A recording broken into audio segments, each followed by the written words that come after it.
बड़ी खबर आपको बता दें बांग्लादेश से, जहां चटगांव में शांतेश्वरी मंदिर पर हमला किया गया। इस्कॉन सूत्रों के हवाले से खबर है कि न सिर्फ चटगांव में शांतेश्वरी मंदिर पर हमला हुआ है, बल्कि पंथार घाटा में भी हिंदू मंदिर पर हमला किया गया। और इसके अलावा खबर यह भी कि चिन्मय कृष्णदास के सचिव की भी गिरफ्तारी कर ली गई है। लगातार बांग्लादेश से हिंदुओं को परेशान करने की खबरें सामने आ रही हैं। पहले इस्कॉन के चिन्मय दास जी की गिरफ्तारी हो जाना, अब खबर यह भी कि चिन्मय दास जी के सचिव की भी गिरफ्तारी हो गई और एक एक करके हिंदुओं के मंदिरों को टारगेट किया जा रहा है। और इन सबके बीच में भारत सरकार लगातार ये कह रही है कि ये बांग्लादेश सरकार की जिम्मेदारी बनती है कि वहां के हिंदुओं को जो सुरक्षा दी जानी चाहिए वो दी जाए।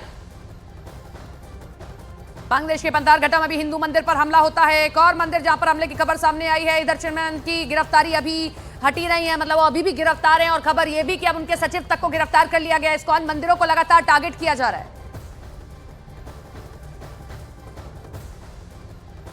जब से बांग्लादेश में तख्ता पलट हुआ है तभी से बांग्लादेश में हिंदू निशाने पर हैं और अब हिंदुओं को संगठित करने वाले चिन्मय दास को गिरफ्तार कर लिया गया है। आखिर क्यों चिन्मय कृष्णदास की गिरफ्तारी हुई वो हम आपको बताते हैं। 25 अक्टूबर को चटगांव में एक रैली की गई। नातन जागरण मंच ने 8 मांग को लेकर रैली की। रैली को चिन्मय कृष्णदास ने संबोधित किया और कुछ लोगों ने आजादी स्तंभ पर भगवा झंडे लहराए। झंडे पर आमी सनातनी लिखा हुआ था। रैली के बाद बीएनपी नेता ने केस दर्ज करा दिया। चिन्मय दास समेत 19 लोगों पर केस दर्ज हुआ। देशद्रोह के आरोप में चिन्मय दास गिरफ्तार कर लिए गए। चिन्मय दास के सचिव को भी गिरफ्तार किया गया है।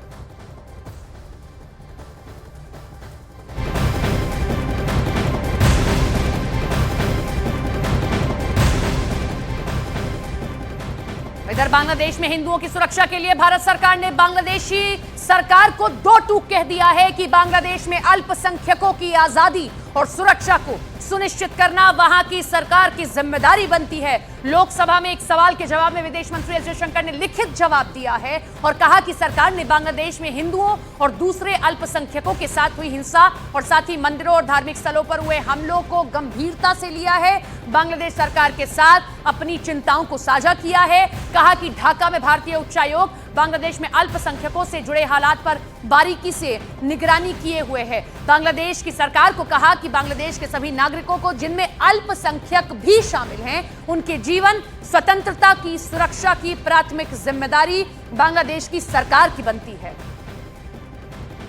बांग्लादेश के हालात पर विदेश मंत्रालय की ओर से अलग से बयान भी जारी किया गया और कहा गया कि हिंदुओं की सुरक्षा सुनिश्चित करने के लिए सभी कदम उठाए गए हैं।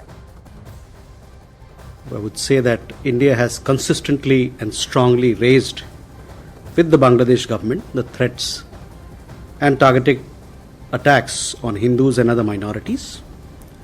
Our position on the matter is very clear. The interim government must live up to its responsibility of protecting all minorities. We are concerned at the surge of extremist rhetoric, increasing incidents of violence and provocation. These developments cannot be dismissed only as media exaggerations. We once again call upon Bangladesh to take all steps for the protection of minorities. Cases against individuals, as far as they are concerned, these legal processes are underway, and we hope and we expect that these processes will be dealt in a fair, just and transparent manner, ensuring full respect of their legal rights of these individuals and all those who are concerned.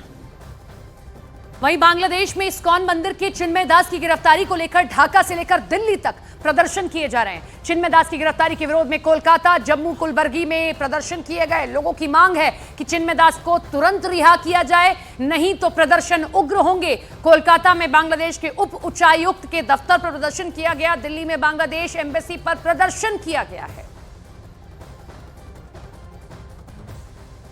Bharat सरकार से हमारा निवेदन है, समस्त कूटनीतिक राजनीतिक संसाधनों का प्रयोग करें, वहां की सरकार को मजबूर करें हिंदुओं पर होने वाले अत्याचार रोके। हम यूएनओ से निवेदन करेंगे। यूएनओ डिफंक्ट बन गया है, पूर्ण तौर पर अस्तित्वहीन हो गया है। जिम्मेदारी उनकी बनती है।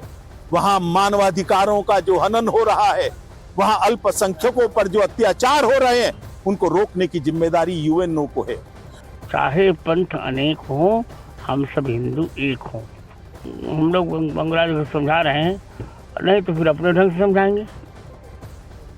अभी समझा रहे हैं, अभी राजनेता भी हमारे समझा रहे हैं। ऐसा उसको नहीं करना चाहिए कि आप सारे हिंदुओं को एक कीजिए, और हिंदू एक हो जाएगा तो आसुरी शक्तियाँ अपने आप प्रभावित हो जाएंगी, परास्त हो जाएंगी। बांग्लादेश धीरे धीरे करके जो एक प्रगति की राह पर था, आज वो जिहादी कट्टरपंथियों के हाथ की कठपुतली बन गया है।